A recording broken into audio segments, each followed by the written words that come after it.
Hey everyone, I'm Alyssa, an Indianapolis Colts cheerleader for the 2024 season, and this is Believe in Colts. Welcome back to Believe in Colts. I'm Lawrence Owen, and today we are going to discuss and preview the Indianapolis Colts heading to Kansas City for their Week 12 matchup against the Chiefs. And oh my, there's a lot to unpack here. This is an 8-2 Indianapolis Colts team coming off a bye week, heading into Arrowhead with a team that has their backs against a wall. That's weird to say at this point in the season, where the Chiefs are a 5-5 team. And if they win this game, if the Chiefs win this game, they're like a 62% chance probability to make the playoffs. If they lose this game, it drops to like 30%.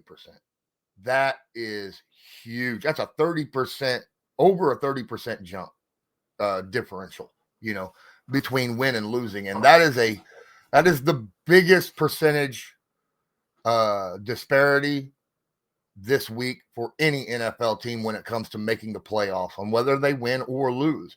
And that makes this game a must-win for the Kansas City Chiefs. But let's not get it twisted.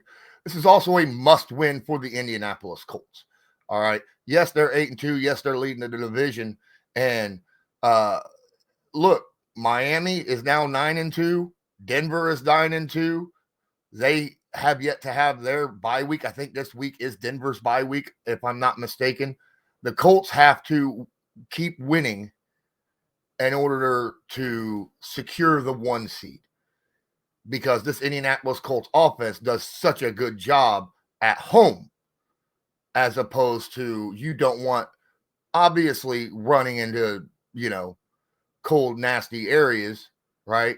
We'll say New England with like 2 feet of snow, or in Kansas City when it's like negative 30 degrees. You don't want that in the playoffs. You want these games to be at home when you can, be more comfortable. However, this is a tough matchup for the Indianapolis Colts and the effect of heading into Arrowhead. And it is one of the loudest stadiums in the NFL.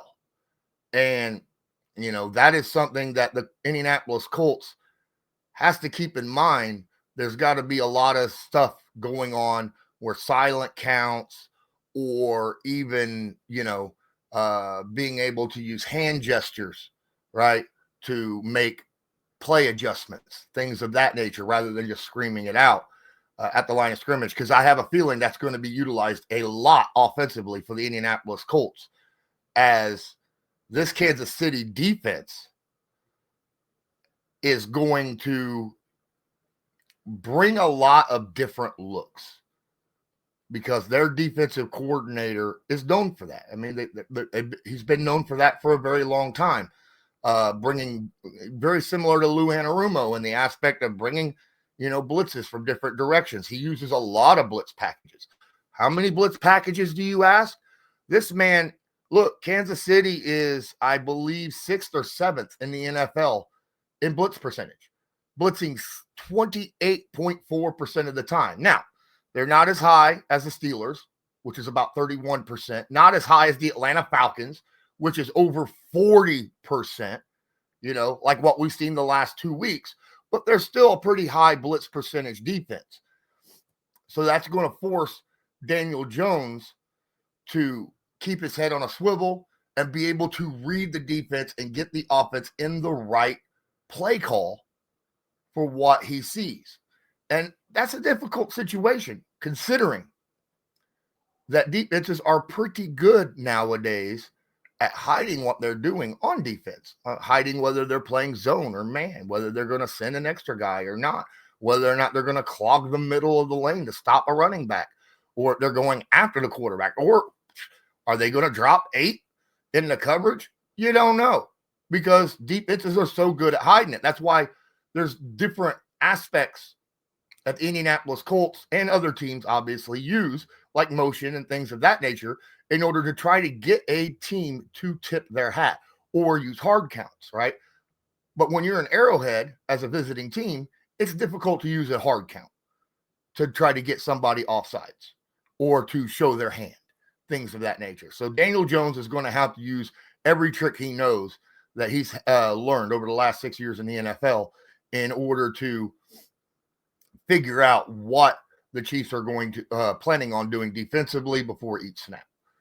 Now, that being said, flipping over to the offense for the Kansas City Chiefs. Actually, no, let's stay on the defense because, there's a lot out there saying, oh, the Chiefs defense, they're one of the best in the NFL at, stopping the run. They haven't allowed a 100-yard rusher all season. Well, of course they haven't. Look, the Kansas City Chiefs are 29th in the NFL in rushing attempts against them. Okay. They've only allowed 239 rushing attempts against them. Of course, they haven't allowed a lot of yardage against them. This is a situation where you can't look at, total yardage versus you. You look at what the yards per carry is, and what their yards per carry is 4.2, which is dead center middle of the pack run defense. Okay. Whereas, as you know, Jonathan Taylor, 6 yards a carry. So this is a situation where the Chiefs will have to clog the middle of the field. They're going to have to send in special units, maybe drop a safety, maybe run a tight, kind of close that middle up a little bit, right? Have 3 guys in the center of the defensive line tight together in order to stop the Indianapolis Colts run game, or just simple fact, blitzing, right? As you saw the last couple of weeks, what the Steelers and the Falcons both tried to do was clog the running games by sending extra people, not just to go after the quarterback, but to try to get to the running back. Now, that can't hurt you, as we saw against the Atlanta Falcons. You send that many guys that many times, one little seam, and next thing you know, there's no one at the second level. And Jonathan Taylor has a full set of full head of steam heading into the third level of a defense, in which he can obviously take it to the house. So you're taking risks when you're sending run blitzes. So Chiefs have to pick and choose their opportunities when it comes to doing something of that nature. Now, obviously, Daniel Jones the last couple of weeks we'll be kind and say that Daniel Jones has been very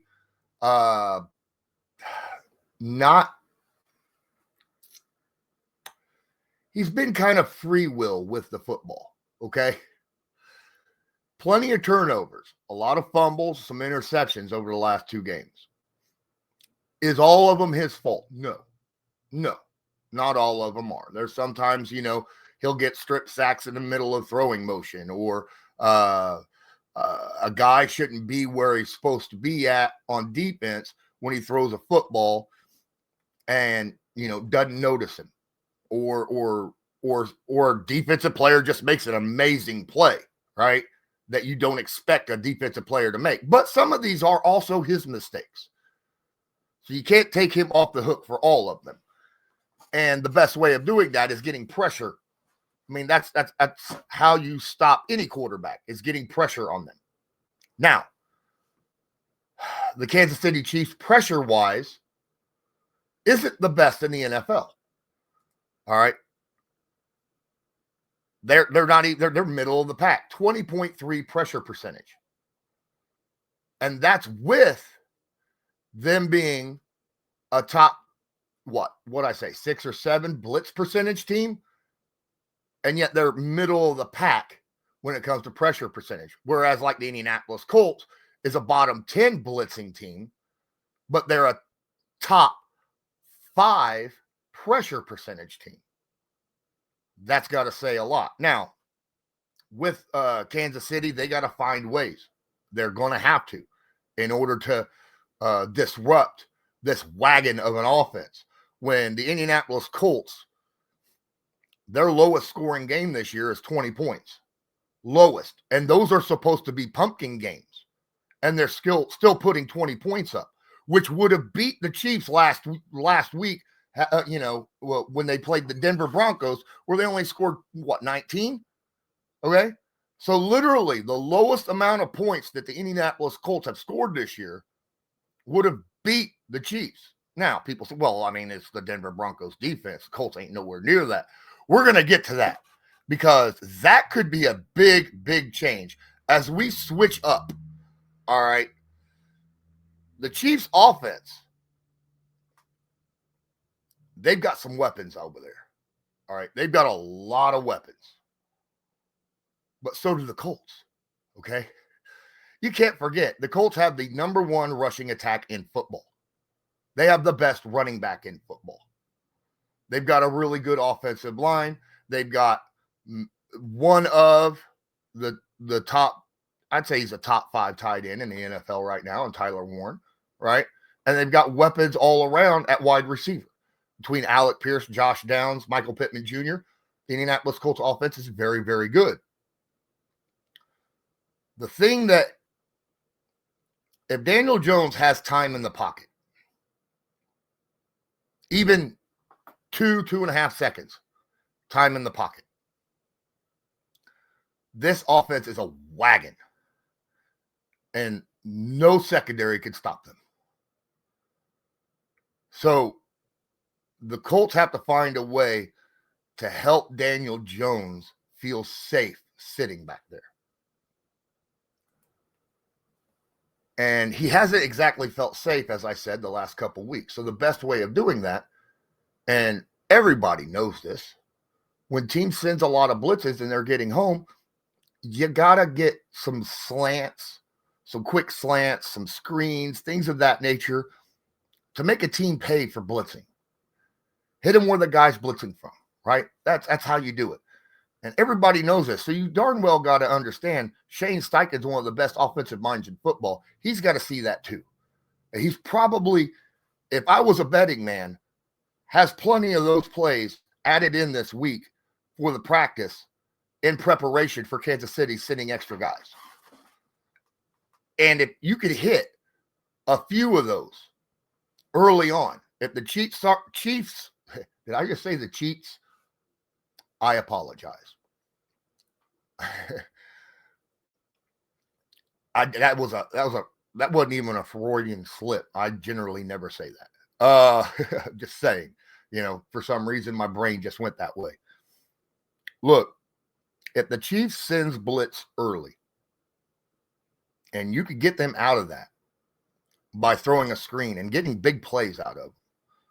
And obviously, Tyler Warren, he's good at getting 10, 15, 20, 25 yards on screens.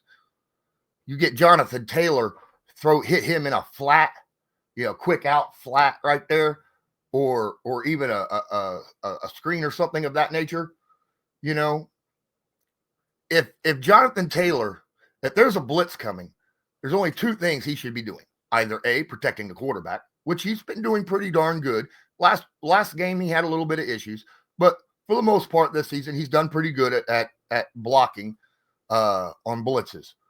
But also get him to just slip out to this flat, right?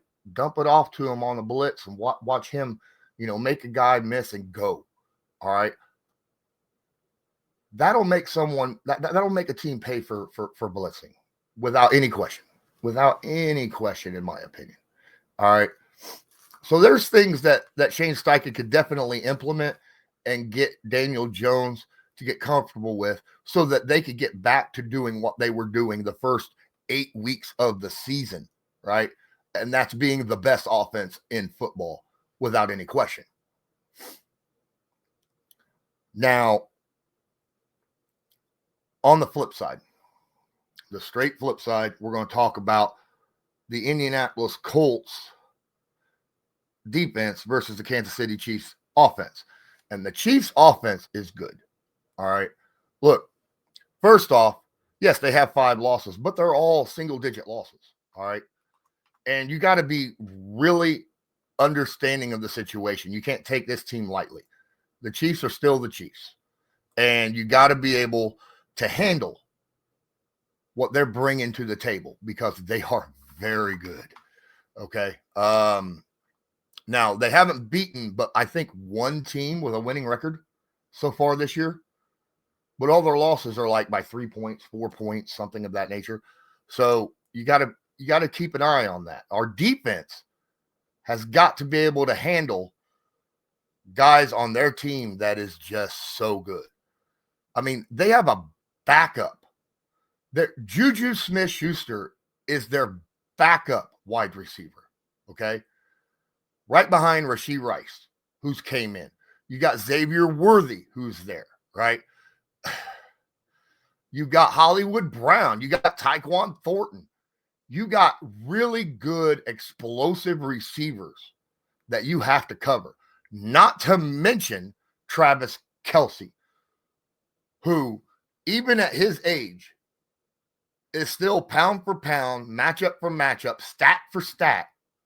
You're looking at stat for stat is matching what Tyler Warren is doing. And Tyler Warren's getting all the accolades right now. But Travis Kelce is doing basically, I mean, you could copy paste stats from one player to the other. They basically look identical. The way to beat this team is don't let them run all over you. Now, the Chiefs can actually run the football. They're like, decent at running. They're not horrible.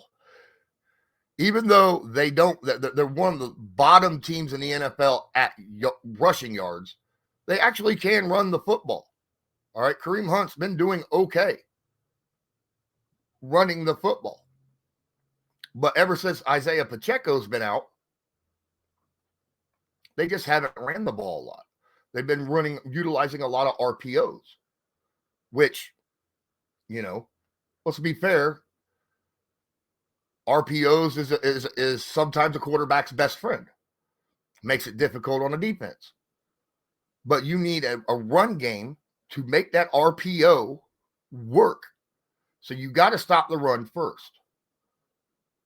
And losing DeForest Buckner hurts in this instance. And everybody knows this. That is the one big hit right now for the Indianapolis Colts is they don't have Defoe sitting right beside Grover Stewart to clog that middle of the field. Now, Gallimore and Addy and them, they're okay. They're okay. But they're better pass rushers than they are run stoppers. So you're going to be relying a lot more on Nick Cross coming up or Zaire Franklin or, someone of that nature getting in there and getting run stops. You can't allow them to clip 4 or 5 yards per carry on you on a consistent basis. But what you definitely can't do is bite hard on a run. Because if there's any quarterback in the league that can make you pay for biting too hard on a run, it's Patrick Mahomes in this offense. Okay. But it looks like the Indianapolis Colts, even though they don't have DeForest Buckner in the lineup right now because he's on IR, might be getting another guy back off IR. He's been full practicing. Charvarius Ward. Ooh, yeah. We talk about how good their offense is, with all the players they have. Dude, this Indianapolis Colts secondary has a possibility of being the best secondary in the league. All right. If Ward comes back, when he was on the field earlier this season, he was one of the best corners in the league. No one wanted to throw in his direction. And then, he's a former All-Pro, okay, and still playing at that level. Then you got Sauce Gardner, who's also an All-Pro. And he's, granted, short week, short practice, short time to learn a playbook, went into Atlanta, and his biggest thing was he slipped on a 2-point conversion, right? The rest of the game, he looked like he played damn good football. damn good. And then you got Kenny Moore covering the slot, Cam Bynum sitting there at free safety, Nick Cross able to look. This year, Nick Cross has been outstanding in pass coverage. He's always been a box safety, a guy that can come up and make a hit on a running back or something of that nature. This year, he's made that big jump in helping his coverage as well. His interception in the end zone was absolutely beautiful. Okay? He's not getting burnt nearly as much. This is a game where Lou Anarumo could literally do anything he wants and be able to hide exactly what he is doing. Defensively, this is a team that can actually play man coverage or zone coverage and not flip their hand at all. And the reason I say that is a lot of people use, as I said earlier, a lot of teams use motion and stuff to find out if you're in man coverage. Well, when you got the kind of secondary that the Colts have, you don't care if it's Ward or Sauce Gardner on this player or that player, because they can lock down one side or the other. Okay? Doesn't matter who it is, along with Kenny Moore. So legitimately, if they keep cool and they could play and not tip their hat and confuse Patrick Mahomes. They can legitimately do that and not lose any kind of, advantage when it comes to coverage by making sure your best guy is on their, this specific dude to take him out of the game. Well, when you got the level of defenders that the Colts have at the cornerback room, you don't got to worry about that. You just stay put. Charvarius Ward, when you got a motion guy going from one side to the other, Ward or Sauce doesn't have to move with him. So you're not tipping your hat on whether you're playing man coverage, whether you're playing single high, whether you're, coming at them with a cover zero, right? You could be dropping 8 into coverage. You could be sending 6 on a blitz. You don't have to tip your hat in that situation. That is a huge benefit for Lou Anarumo in this defense. That being said, I think the Indianapolis Colts are going to shock the world. Could this game be a blowout? It could be. I do not see the Kansas City Chiefs blowing out the Indianapolis Colts in this game. I do not. All right. I see the Indianapolis Colts scoring plenty.